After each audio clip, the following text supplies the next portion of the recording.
When I teach others, I relive it myself, and it makes me happy. So am I teaching selflessly? This is the question. It's even like if I give to charity, am I doing it because I'm a good person, or am I doing it because it makes me feel good? It's a philosophical question. Like, even if I've done this before, when I was in Austin, Texas, and I couldn't believe how many homeless there were, and I got a $100 bill out, and I gave it to a homeless guy, and he started to go, oh, thank you, and I thought, like, I didn't film it like most dickheads would. I didn't film it. I'm not looking for likes, none of that stuff. And then I went and had a Starbucks. I'm sitting there thinking, I genuinely thought, did I give him $100 for him, or did I do it because it doesn't really matter to me because I got so much money and it makes me feel happy? Like, is it selfless to give to charity? I don't know. I don't think anything is selfless. Everything is done for yourself. So as much as I'm helping others and inspiring others, and as positive as they feel from me, being brutally honest, am I doing it for them or for me? I'm probably still doing it for me, but it's just good all around. So that's what I mean when I say I'm not philanthropic. I'm not a philanthropist. It's not that I'm not helping others. It's not that I don't want to help others, but I love to relive. Like right now, my cousin lives with me and I'm teaching him how to fight. The more I teach him, the more I relive the shit I went through. I say that life as a man is exceptionally difficult.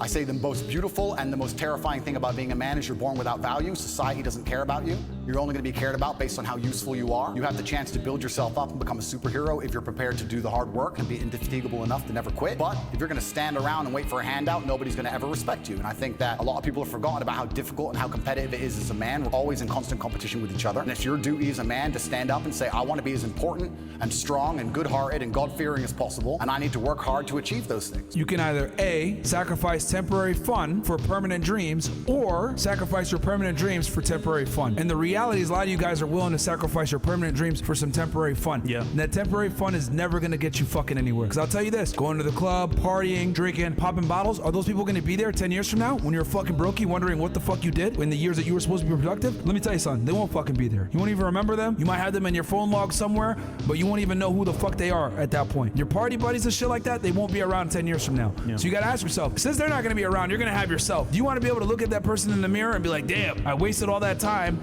popping bottles, running around chasing women like a fucking moron, and I have nothing to show for it? Or you could go ahead and sacrifice that fun right now and then be able to build yourself into a situation where to go out and do these things. But a lot of y'all, man, haven't built the kingdom up, and you guys are out here, oh, I'm gonna go party, I'm gonna go have fun, I'm gonna go do all this other shit. I've told you guys this before, I'm gonna say it again.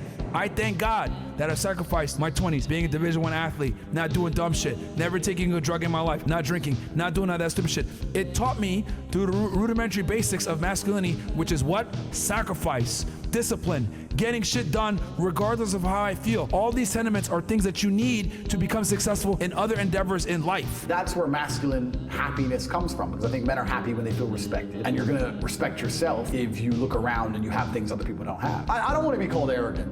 Wait, sorry. I don't give a shit if I'm called arrogant. Because sure, there's people who say, he thinks he's so great. And I can sit and say, yeah, you're right, I think I'm so great. And I know that angers you. But let's actually measure, and I'll prove to you that I am great. I'm not trying to insult anyone. I'm not trying to be unlikable. I'm saying I am great. Get the average man, the average statistics, put my statistics next to them, put it in ChatGPT and say, which one's greater? Why do I walk into the showroom and buy the 2 available cars that I don't want? Because it's one man's dream, and now another man can't buy it. Now they're mine. But that's just it. And I think that if every man's honest with himself, that's what every man wants. If you get away with all the Matrix garbage and all the Matrix has told you all this crap, like be humble and all this other garbage, throw it away. Why do you play sports? To win. To win. Why do you want to put a ball in a net more times than the other people? To show that you're better than them at putting a ball in a net. How insignificant an action. A ball in a net.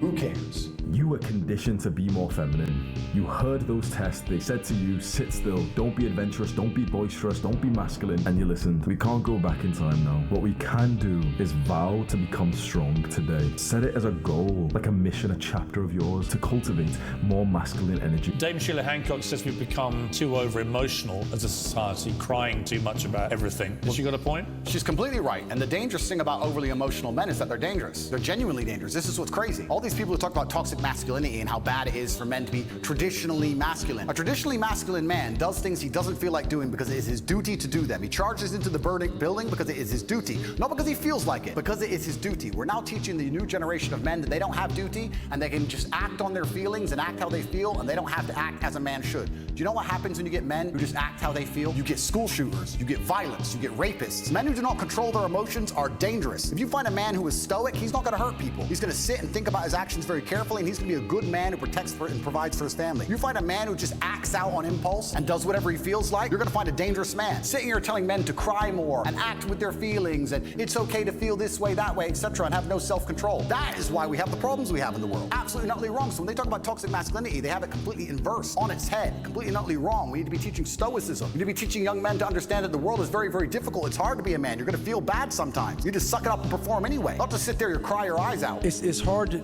to imagine, but you have to learn how to fail. Because I'm gonna explain this to you. I had big dreams. A lot of us have big dreams, big goals. And when you have goals that are maybe outside your reach, you have to know that getting to that goal, you're gonna have a lot of bad days, a lot of setbacks. So like when I was losing 106 pounds in 3 months, the first 2 weeks, it's like I was gaining weight, you know?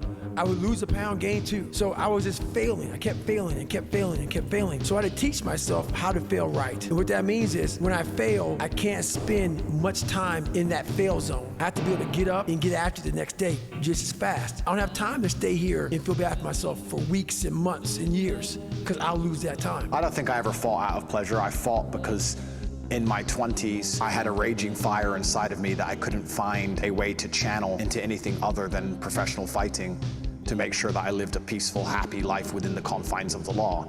I think the masculine essence has always been one for conquest. I think that's been bred out of men in the modern world, and they're trying to do that on purpose so that they can subjugate society and enslave us all. But if a man is true to his masculine essence, he wants to have an empire of sorts. I think it's been that way throughout all of history. Alexander the Great, Genghis Khan, doesn't matter who you name, they all wanted an empire. And I was in my 20s, I could heal quickly. I had no money, no influence. There was no big social media following, no Instagram, nothing. I was just a young man full of fire, and I decided the best thing I can do is to get in the cage and show that I'm braver than everybody else and destroy my enemies so that I can be paid and respected. I wouldn't say I did it for fun. I did it out of necessity. And I think that if more men had a genuine fire inside of them, society wouldn't be so broken. I think that anger and masculine essence in the correct direction when properly focused is extremely powerful. I think that when water goes wild, you have a flood, but when it's controlled, through a dam, you can power an entire town, and we shouldn't be teaching men to remove their masculinity. They should keep it and put it in the correct direction, and this is how you conquer the world.